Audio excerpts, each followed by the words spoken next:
Rebonjour à tous, désolé petit bug, la vidéo de 4 minutes que j'avais faite et puis celle que j'allais faire, il y a eu un petit souci, mais là ça va mieux. Bonjour à tous, ici Blue Raptor, j'espère que vous allez bien. Moi, mon réveil difficile par rapport à la défaite, enfin j'ai très bien dormi, mais réveil difficile sur le plan sportif à cause de la défaite honteuse du Paris Saint-Germain hier. Bon, cela dit, perdre face à Nantes, c'est pas tellement honteux, faut peut-être pas non plus exagérer. Mais on va y revenir. Défaite de Nantes, défaite du Paris Saint-Germain.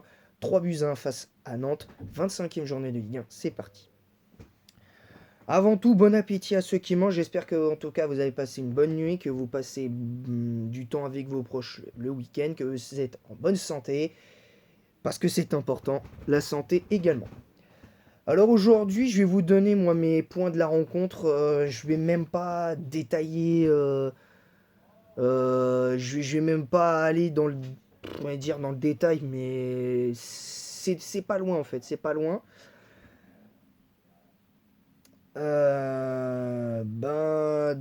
Je pense que dans les faits, c'est pas génialissime.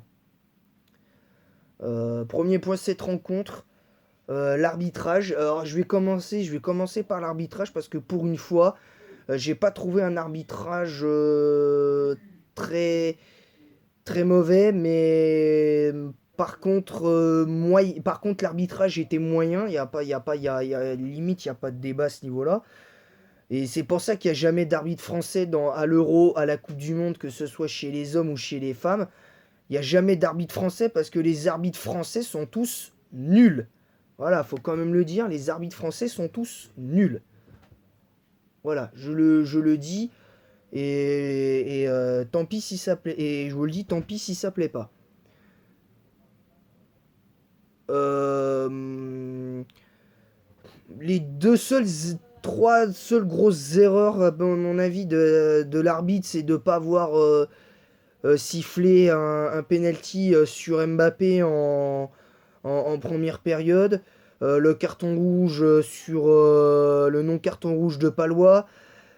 Le carton et puis le carton jaune injustifié de Marco Verratti. Parce que si encore le PSG perdait Mbappé, ce serait forcément préjudiciable. Mais là, sans Mbappé pour le prochain match face à Nice va forcément profiter. Et moi, je suis très inquiet pour le match contre Nice. Alors, je sais qu'il y aura encore un match pour les Parisiens pour se relancer et éventuellement se rassurer avant le match retour du Real Madrid à Bernabeu.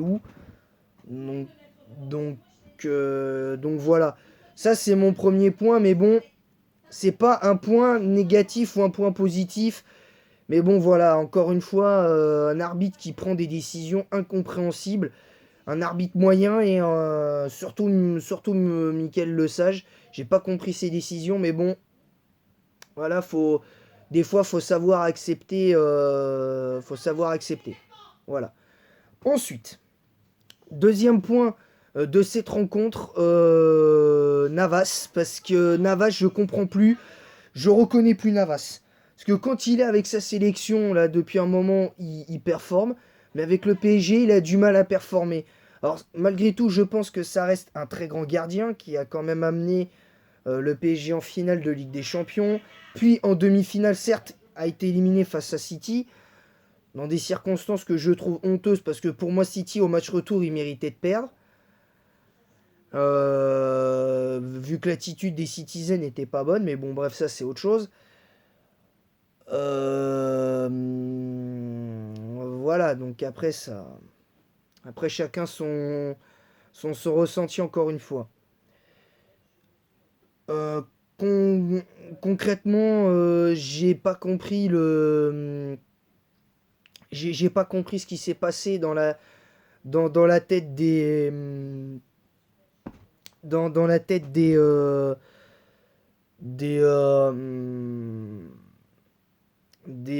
comment dire. J'ai Ça, c'est mon deuxième point de cette rencontre, c'est le Canavas que je reconnais plus avec le PSG. Et le troisième point de cette rencontre, c'est le cas Mbappé. Alors pourquoi je parle du Mbappé, alors pas du Mbappé, alors je trouve qu'il a, pour moi il a fait un bon match, Mbappé hier, il a fait un bon match, et dans l'attitude je le trouve mieux que depuis l'Euro, je le trouve beaucoup mieux dans l'attitude, mais c'est pas encore ça, c'est pas encore ça, parce que ça a été un des seuls avec Marquinhos, voire même Kipembe, et un petit peu Marco Verratti pour dire à ses partenaires bougez-vous, soyez motivés, jouons comme des. Enfin, je sais pas, jouons. Faisons un match de bonhomme, enfin, je sais pas, perdons la tête haute. Mais là, ils ont perdu la tête basse. Ils ont perdu la tête basse. Donc voilà, donc pour moi, ça prouve juste qu'il faut que le PSG arrive à prolonger Mbappé. Parce que si Mbappé il va au Real et qu'il performe au Real Madrid comme il performe avec le Paris Saint-Germain, je peux vous garantir que le PSG va s'en mordre les doigts. Et à chaque fois qu'ils ont perdu un joueur et qu'ils ont joué le Paris Saint-Germain contre cette équipe, contre la même équipe en Ligue des Champions, ils se prennent systématiquement des valises. Voilà.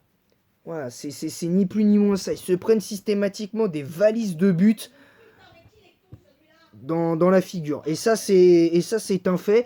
La preuve. Alors, ils se prennent pas une grosse valise contre le Bayern Munich, mais contre le Bayern Munich, qui marque, c'est Kingsley Coman. Euh, con- euh, lors de l'année 2020, l'année dernière, en 2021, en Ligue des Champions, contre le Bayern, qui marque comme parisien?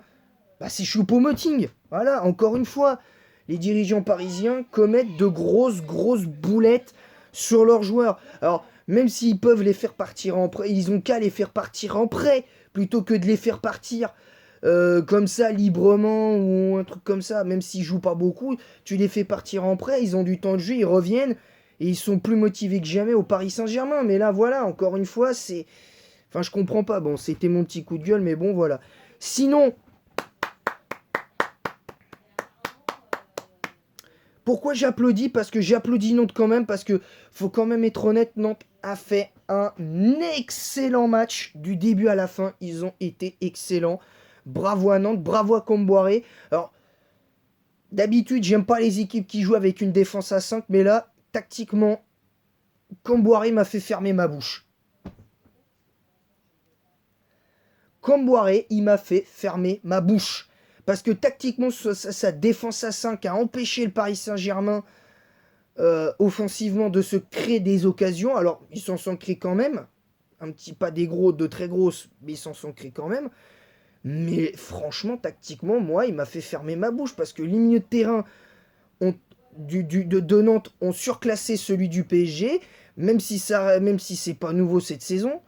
Ils ont défensivement, offensivement, ils ont mis à mal la défense du PSG, mis à part Marquinhos et un petit peu Kerrer en deuxième mi-temps. Mais Kerrer, ça a été une catastrophe, ça a été une boucherie, ça a été open bar sur le côté de Kerrer.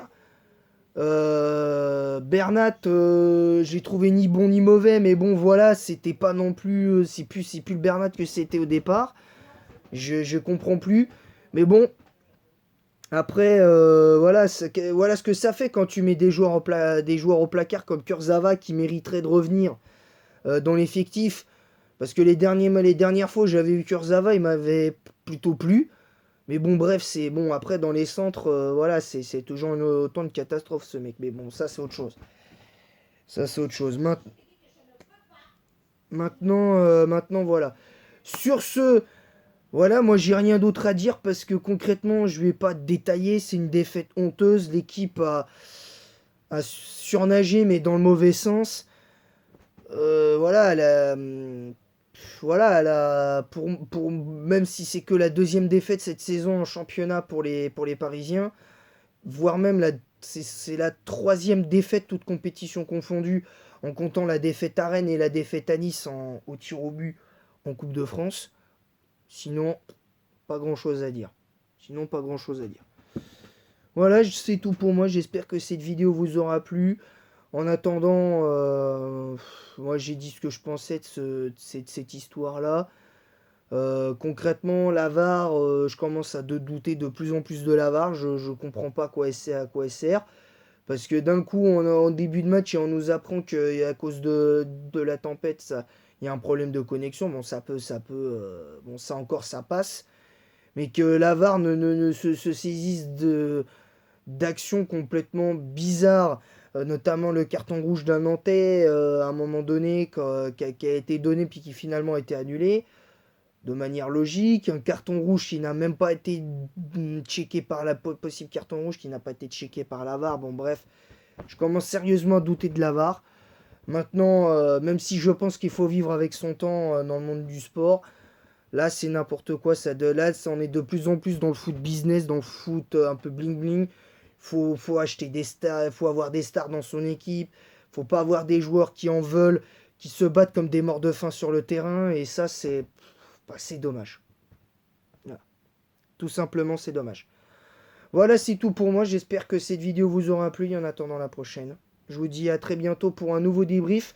Et en l'occurrence, le prochain débrief qui arrivera, c'est Lille-Chelsea. Ce sera le match entre Chelsea et Lille en Ligue des Champions, 8e de finale aller. Alors j'espère qu'on aura la même surprise et tout ça, même si j'y crois pas trop. Parce que c'est comme Chelsea en face, mais bon, on verra bien. Et en attendant la prochaine, je vous dis à très vite.